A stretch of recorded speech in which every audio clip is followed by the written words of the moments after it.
Hello, हाय, नमस्कार foodies. कसं काय मग? मजेत ना? मजेतच असायला पाहिजे. तर मग फूडीज आता चालू झालेत पित्र पंधरवडा. तर त्याच्यामध्ये बनवूया थापील वडी, जी की आपली पारंपरिक रेसिपी आहे. तर त्यासाठी मी इथे जी थापील वडी आहे त्याचा मसाला करून घेण्यासाठी इथे मी मिरची घेतलेली आहे. 2 मिरच्या कट करून घेतलेल्या आहेत. त्याचबरोबर 7 ते 8 लसणाच्या पाकळ्या घेतलेल्या आहेत. त्याचबरोबर अर्धा चमचा एवढे जिरे घेतलेले आहेत. हे जिरे जर तुम्हाला टाकायचे नसतील, फोडणीला टाकायचे असतील तर तुम्ही टाकू शकता, बट त्यामुळे टेस्ट खूप छान येते. त्यासाठी मी इथे जिरे पण वाटून घेतलेले आहेत. तर ते आपण वाटून घेणार आहोत आणि त्यानंतर इथे मी 1.5 पळी एवढं तेल घेतलेलं आहे. तर तुम्हाला जेवढं क्वांटिटी बनवायचं असेल त्याप्रमाणे कमी जास्त करू शकता. मी मोहरी इथं फोडणीसाठी घेतलेली आहे 1/4 चमचा एवढी. आणि त्याचबरोबर जे काही वाटण आपण वाटलेलं आहे ते वाटण इथे घालून घेतो आहे. काही लोकांकडे लसूण वापरला जात नाही, तर तुम्ही तुमच्या आवडीनुसार किंवा तुमच्या परंपरेनुसार तुम्ही इथे लसूण स्किपसुद्धा करू शकता. काही जणांकडे पित्र पंधरवड्यामध्ये कांदा आणि लसूण वर्ज्य असतो, तर तशा पद्धतीने. तर इथे एकदम फोडणी एकदम खरपूस झालेली आहे. त्यानंतर मी इथे त्यामध्ये हळद घातलेली आहे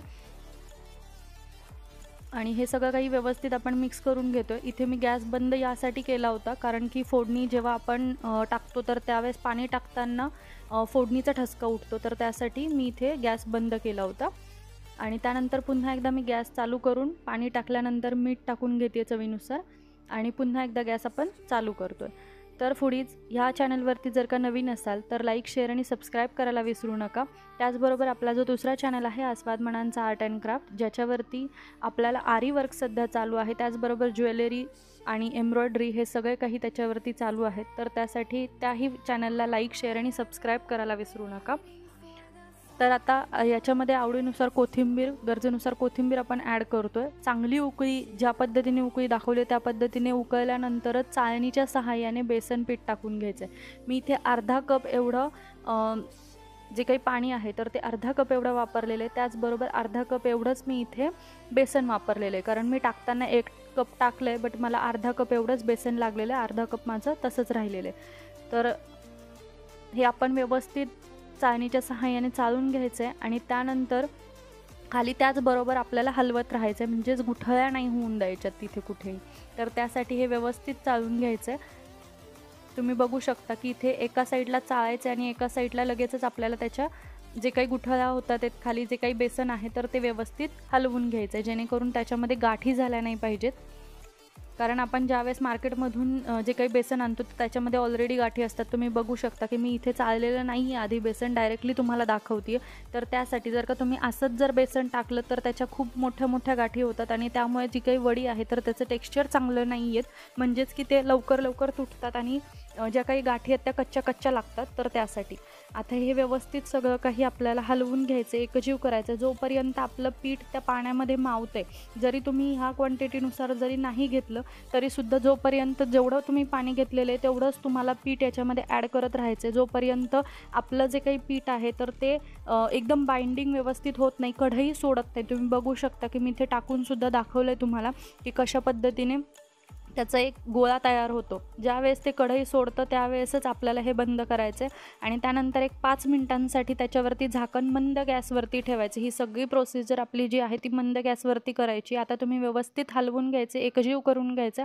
आता तुम्ही बघू शकता की हे पूर्ण आपलं पॅन जे काही आहे ते सोडते, म्हणजेच की आपलं जे काही बॅटर आहे ते थापण्यासाठी रेडी आहे. तर आता आपण बघणार आहोत की थापायची कशी वडी. तर ही वडी जी आहे ही गरमागरमच तुम्हाला थापावी लागते. जर का तुम्ही ताट आधी रेडी करून ठेवलेलं नसेल, म्हणजेच ताटाला तेल लावून घ्यायचं आहे, तर ते आधी रेडी करून नसेल ठेवलेलं तर तुम्ही तोपर्यंत झाकण ठेवू शकता आणि 1 ते 2 मिनिटामध्ये त्याला तेल लावून घेऊ शकता. किंवा ही प्रोसिजर तुम्हाला जर जास्त प्रमाणामध्ये बनवायची असेल तर तुम्ही जास्त ताटांना आधीच तेल लावून ठेवा, कारण जर का ते मिक्सचर जर गार झालं तर ते व्यवस्थित त्याला हे येणार नाही, शेप देता येणार नाही तुम्हाला आणि ते तुटत राहील. तर आता हे आपलं जे काही बॅटर आहे ते व्यवस्थित थापून घ्यायचं आहे आणि ते एका पाण्याच्या सहाय्याने, म्हणजेच की एका वाटीमध्ये तुम्ही पाणी घेऊ शकता आणि त्याच्यात हात बुडवायचे आहेत आणि ते थापायचे, कारण खूप जास्त गरम असतं आणि त्यामुळे याला पाण्याच्या सहाय्यानेच थापायचं, नाहीतर मग खूप जास्त जोरात चटके बसतात. तर हे व्यवस्थित, किंवा जर तुम्हाला नसेल थापायचं तर लाटण्याला सरळ सरळ तेल लावून घ्या आणि त्याने तुम्ही डायरेक्टली त्याला हे करू शकता, म्हणजे लाटून घेऊ शकता. जर का तुम्हाला भीती वगैरे वाटत असेल, बरेच जण नवीन असतात, नवीन शिकतात स्वयंपाक, तर त्यावेळेस त्यांना असं वाटतं की चटका बसून नाही द्यायचा, तर त्यावेळेस तुम्ही लाटण्याला तेल लावून सुद्धा तुम्ही लाटून घेऊ शकता. आता हे व्यवस्थित आपण सर्कल करून घेतलेलं आहे याचं. थोड्याफार प्रमाणामध्ये ही वडी कडेनी अशी होऊ शकते, कारण काय होतं की बेसन आहे आणि ते जेव्हा थंड होत राहतं त्यावेळेस त्याचं जे काही हे टेक्स्चर आहे तर ते अशा पद्धतीचं म्हणजेच की क्रम्बली होतं. तर आता आवडीनुसार तुम्ही सजावट करू शकता. तर इथे मी सुकं खोबरं जे आहे ते किसून घेतलेलं आहे, तर ते स्प्रेड करते. त्याचबरोबर कोथिंबीर, तीळ आणि तुमच्याकडे अजून काही टाकत असतील तर ते सुद्धा तुम्ही टाकू शकता. जसं की काही लोकांकडे जिरेसुद्धा वरून स्प्रेड करतात, तडका दिलेलं ते सुद्धा करतात. तर तुम्हाला जर का हा व्हिडिओ आवडला असेल तर लाईक, शेअर आणि सबस्क्राईब करायला विसरू नका. तर आता हे सगळं काही व्यवस्थित आपण स्प्रेड करून घेतोय. तीळ आवडीनुसार किंवा तुम्हाला जर का तुमच्याकडे टाकत असतील तर टाकू शकता. काहींकडे प्लेन मासवडी बनवली जाते, म्हणजेच की थापील वडी, तिला मासवडीसुद्धा बोलतात. तर ह्याला आपण व्यवस्थित म्हणजे हे सगळं काही येते व्यवस्थित त्याच्यावरती चिटकलं पाहिजे, याच्यासाठी लाटण्याच्या सहाय्याने आपण हे सगळं काही एकदा रोल करून घेणार आहे. तर आता जी काही वडी आहे ती 5 मिनटं थंड होऊ द्या. थंड झाल्यानंतरच आपल्याला ही कट करायची आहे. गरमागरम वडी कट करण्याची घाई करू नका.